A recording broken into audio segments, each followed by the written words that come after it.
ऐसा मत सोचो कि हम दुखों से निपट ही नहीं सकते। हाँ, नाम जप नहीं है, भगवद आश्रय नहीं है तो पक्का आप नहीं निपट सकते, आप डूब जाओगे दुखों में। अगर भगवान का नाम है, भगवान का आश्रय है तो हर दुख से निपटने की सामर्थ्य है, पक्की बात समझ लीजिए। अब आजकल लोगों को विश्वास होता है ये छूछा वाली बातों में, नहीं होता है, थोड़ी राख दे दे चाहे चूल्हे की दे दे आप खुशी हो जाओगे। हाँ, आप खुशी हो जाओगे कि अब तो हम निरोग हो गए।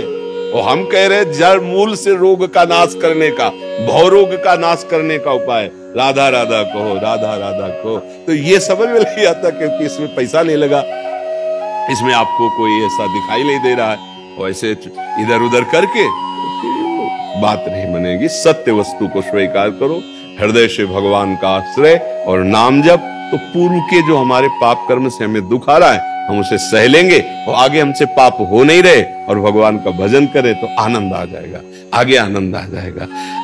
अभी देखो हम लोग अपने शरीर को मैं मान रहे हैं, शरीर सुख सुविधाओं को ही सुख मान रहे हैं, अपने को कर्ता भोक्ता मान रहे हैं, तो फिर अवश्य में भोक्तव्यम कृतम कर्म शुभाशुभम।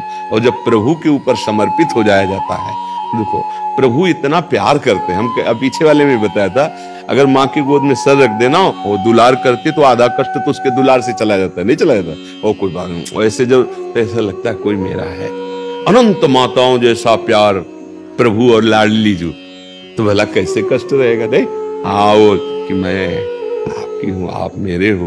और जब कभी भयानक पीड़ा और कष्ट ऐसा होता है ना, तो श्री जी वहां रहने ही नहीं देती कष्ट की जगह में, आनंद में। तब लगता है कि जीवन का लाभ तो यही है। जैसे आपका ऑपरेशन होना हो और इंजेक्शन लगा दे तो आपका ऑपरेशन हो जाए, कोई परेशानी नहीं पड़ेगी क्योंकि आप है ही नहीं वहां, बेहोश हो गए। तो जो मन एक दवा से इस कोटि का हो सकता है वो भजन से किस कोटि का हो जाएगा। अब मन उस दुख का भोगने वाला है नहीं, वो श्री जी के पास है, तो शरीर तो कोई फर्क नहीं। हमें ये चाहिए, ये अध्यात्म के द्वारा मिलता है, क्योंकि एक दुख निवृत्त हो जाए तो हमारा काम नहीं बनेगा। लाइन लगी है नहीं, दुख पे दुख, जिधर देखो उधर समस्या ही समस्या।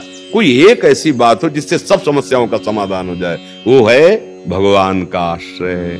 जैसे मछली को समुद्र में छोड़ दो ना, आनंद मगन हो गई, तो सुखी बीन जिमि नीर अगाधा तिमि हरि शरण न एको बाधा। भगवान की शरण में हरि स्मृति सर्व विपद विमोक्षणम, भगवान का नाम और सहो।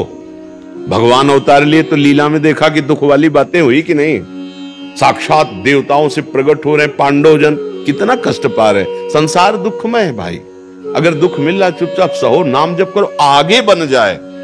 अब हमको ऐसी कोई गंदी योनि न मिले, ऐसी जगह जन्म न हो जहां हम भारी कष्ट उठाएं। अब हम अगर जन्मे भी तो ऐसे बुद्धिमान मनुष्य के रूप में जन्मे कि लोगों का कल्याण हो, लोगों का मंगल हो और हम स्वयं आनंदित हो और नहीं अपने भगवान के पास चले जाएं। दो में एक बात हो कि अगर जन्म हो तो ऐसा हो जो समाज को प्रकाशित और सुख देने वाला हो, भगवत भजन में लगे और जगत का मंगल, माता पिता परिवार सबको सुख प्रदान करने वाला हो।